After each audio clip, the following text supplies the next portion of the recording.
오늘은 대한민국 자본시장 역사에 길이 남을 기념비적인 날로 코스피 지수가 마침내 꿈의 숫자라고 불리던 5,000포인트를 넘어서며 새로운 시대를 열었습니다. 투자자들과 국민 모두가 서로 축하를 나누고 있으며 시장은 이 역사적인 5,000포인트 돌파를 단순한 수치가 아닌 한국 경제의 도약으로 받아들이고 있습니다.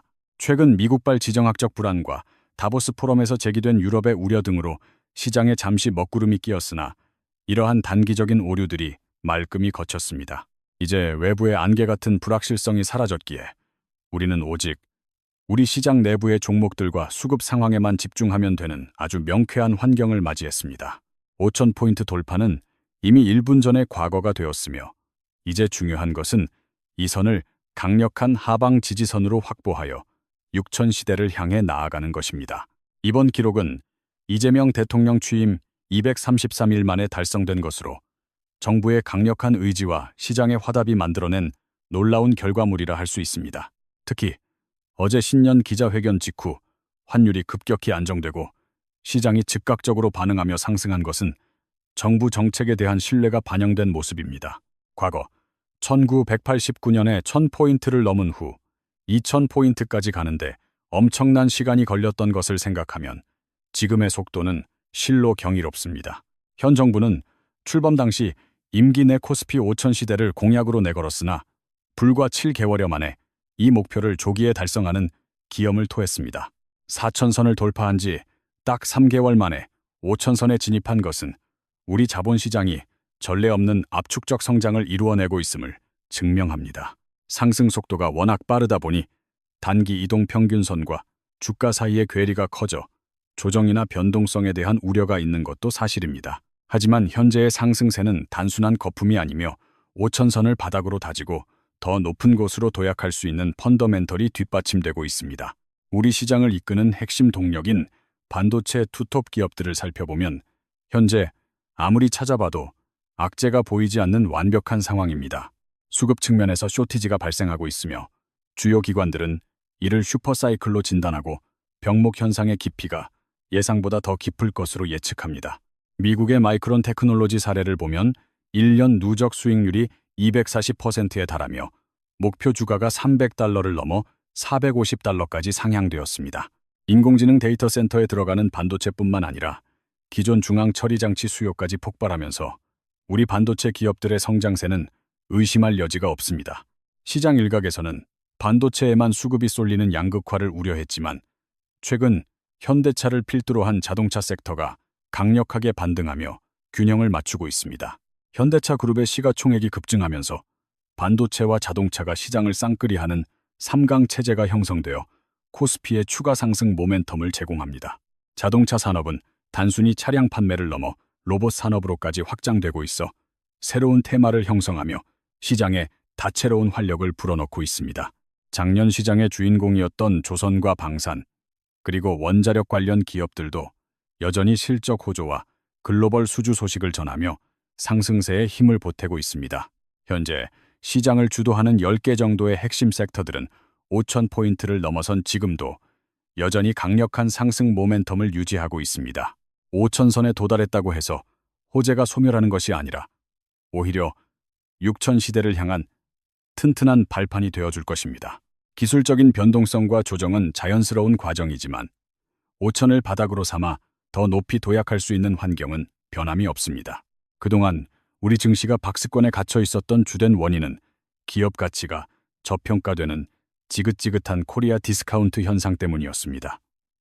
이를 해소하고 제대로 된 평가를 받기 위해서는 정부의 일관된 정책 모멘텀과 시장 개혁 조치가 반드시 동반되어야 합니다. 정부는 강력한 개혁 의지를 확인시켜 주었으며 기업 실적 호조와 함께 안팎으로 투자하기 좋은 든든한 그라운드를 조성했습니다. 증시 대기 자금인 예탁금이 무려 90조 원을 넘어섰고 외국인 수급 또한 안정적인 흐름을 보이며 시장을 뒷받침합니다. 우리는 지금 역사적으로 유례없는 드라마틱한 성장을 목격하고 있으며 이 화려한 파티는 아직 끝나지 않았으니 즐기셔도 좋습니다. 이제 관심은 과연 6,000, 7,000포인트까지 지금처럼 숨가쁘게 압축적으로 달려갈 수 있을지에 쏠리고 있습니다. 최근 2주 동안 100포인트가 오르는 급격한 상승세가 계속되기는 어렵겠지만 과거처럼 수년이 걸리는 정체기는 없을 것입니다.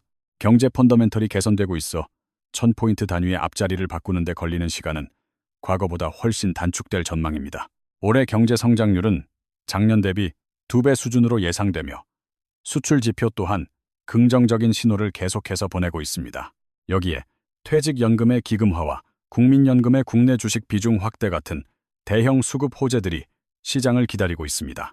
세계 국채지수 편입에 따른 자금 유입과 모건 스탠리, 캐피털 인터내셔널 선진 지수 편입 기대감도 강력한 상승 동력입니다. 장기적인 관점에서는 남북 리스크 해소와 같은 지정학적 안정화가 우리 시장의 구조적인 레벨업을 이끌 것입니다. 이러한 구조적 모멘텀들이 남아있기에 6000 시대는 막연한 꿈이 아니라 이미 우리의 가시권 안에 들어와 있습니다. 시장의 기대감 속에 정부가 추진 중인 상법 개정안, 특히 제3차 개정안에 대한 논의도 빼놓을 수 없는 이슈입니다. 이번 상법 개정안의 핵심은 자사주 의무 소각으로 주주 가치를 제고하기 위한 강력한 시장 개혁 조치 중 하나입니다. 국회 논의 과정에서 다소 지연되고는 있으나 정부와 여당은 자사주 제도 개선을 통해 시장 선진화를 이루겠다는 확고한 방침입니다. 현재 논의 중인 유력한 안은 기업이 보유한 자사주를 원칙적으로 1년 이내에 소각하도록 의무화하는 내용을 담고 있습니다. 임직원 성과 보상이나 경영상 불가피한 사유가 있을 때는 예외를 인정하지만 이를 악용하지 못하도록 안전장치를 두었습니다. 이러한 예외 사유를 인정받으려면 반드시 주주총회에서 주주들의 특별 결의를 통해 동의를 얻어야 한다는 엄격한 조건이 붙습니다. 물론 재계에서는 경영권 방어가 어려워진다는 이유를 들어 이번 개정안에 대해 우려와 반대 입장을 표명하고 있습니다. 그동안 기업들은 의결권이 없는 자사주를 보유하고 있다가 경영권 분쟁 시 우호 세력에게 넘겨 의결권을 부활시키는 전략을 써왔습니다. 대주주 입장에서는 자사주가 외부 공격을 막아내는 든든한 방패였기에 의무 소각이 달가울 리 없는 것이 현실입니다. 하지만 코스피 5000 시대를 맞이한 지금 스마트해진 주주들과 글로벌 스탠다드는 더 이상 과거의 논리를 수용하지 않습니다. 주주 자본주의가 정착되고 코리아 디스카운트 해소가 절실한 시점에서 단순히 경영권 보호만을 외치는 것은 설득력이 떨어집니다. 다만 재계의 목소리 중에서도 합리적으로 검토해볼 만한 부분들은 국회 논의 과정에서 반영될 여지가 있습니다.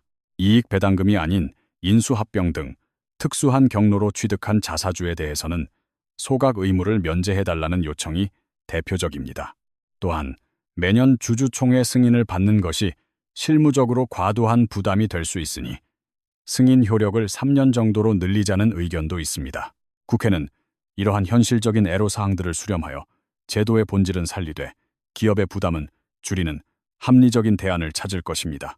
일각에서는 상법 개정 이슈가 이미 3번째 반복되는 이야기라 주가에 미치는 영향이 미미할 것이라고 우려하기도 합니다. 하지만 이번 3차 개정안은 선언적인 의미에 그쳤던 지난 1차, 2차 개정안보다 실질적인 파괴력이 훨씬 강력합니다. 기존 개정안이 법원 판례가 쌓여야 효력을 발휘하는 장기전이었다면 자사주 소각은 즉각적인 행동을 강제하기 때문입니다. 법이 통과되는 순간 기업들은 정해진 타임테이블에 따라 보유한 자사주를 시장에서 없애야 하는 명확한 의무를 지게 됩니다. 이미 삼성전자, 금융지주사 등 주요 기업들은 법 통과를 예상하고 2025년부터 선제적으로 자사주 소각에 나섰습니다. 이는 자사주 소각이 거스를 수 없는 시대적 흐름이자 기업 경영의 새로운 뉴노멀로 자리 잡았음을 보여주는 증거입니다. 기술적으로 분석해봐도 시장 전체 주식의 약 1%가 소각되어 사라진다면 그만큼 주당 가치는 앉은 자리에서 상승합니다. 거의 모든 섹터의 주식에 영향을 미치는 사안이기에 이를 단순히 재탕 뉴스라고 치부하기에는 그 무게감이 다릅니다. 중장기적으로 볼 때 자사주 의무 소각은 우리 증시의 체질을 근본적으로 바꾸고 주주 환원을 강화하는 결정적인 계기가 될 것입니다. 시장이 뜨거울수록 냉정하게 악재를 점검해야 하는데 가장 먼저 인공지능 거품론을 경계해야 합니다. 막대한 투자를 쏟아붓고 있는 글로벌 빅테크 기업 중 한 곳이라도 흔들린다면 그 충격파는 예측하기 힘듭니다. 또한 중국의 반도체 굴기 의지와 기술 추격 속도가 생각보다 빠르다는 점도 간과해서는 안 될 리스크입니다. 현재의 반도체 슈퍼 호황이 오히려 후발주자인 중국에게 자금과 시간을 벌어주는 역설적인 상황이 될 수도 있습니다. 환율 문제 역시 우리 시장의 발목을 잡을 수 있는 여전한 부담 요인으로 남아 있습니다. 대통령의 구두 개입 효과로 환율이 일시적으로 진정되었으나 완전한 추세 전환을 위해서는 시간이 더 필요해 보입니다. 주식시장만큼이나 중요한 채권시장의 변동성도 예의주시해야 할 대목입니다. 미국 국채금리 불안과 일본의 정치적 이슈에 따른 금리 발작이 글로벌 금융시장을 긴장시키고 있습니다. 국내에서도 추경 편성 가능성이 거론되며 채권 금리가 들썩였으나 세계 국채지수 편입 기대감이 안전판 역할을 하고 있습니다. 마지막으로 우리 증시의 양대 산맥인 삼성전자와 현대차의 향후 주가 전망은 여전히 맑음입니다. 삼성전자는 15만 원 선에서도 코스피 5천을 견인했기에 실적 개선과 함께 20만 원 고지 점령도 충분히 가능합니다. 현대차 역시 보스턴 다이내믹스 상장과 로봇 사업의 가시화로 목표주가 100만 원 돌파가 허황된 꿈이 아닙니다. 두 기업 모두 천장이 뚫려 있는 것처럼 거침없는 상승세가 기대되는 상황입니다. 코스피 5천 시대는 단순한 수치의 달성을 넘어 한국 경제가 질적으로 한 단계 도약했음을 의미합니다. 정부의 정책적 지원과 기업의 혁신, 그리고 투자자들의 신뢰가 만들어낸 합작품입니다. 앞으로 다가올 6천, 7천 시대는 더 이상 막연한 희망사항이 아니라 우리가 걸어가야 할 현실이 되었습니다. 물론 그 과정에서 닥쳐올 파도와 바람도 있겠지만 우리 시장의 체력은 그 어느 때보다 튼튼합니다. 이제 우리는 변동성을 두려워하기보다 긴 호흡으로 시장의 성장을 즐기는 지혜가 필요합니다. 역사적인 순간을 함께하고 있는 모든 투자자, 여러분께 축하의 말씀을 전하며 성공적인 투자를 기원합니다. 이상으로 코스피 5천 시대 특집 방송을 마칩니다. 함께 해주신 여러분, 고맙습니다.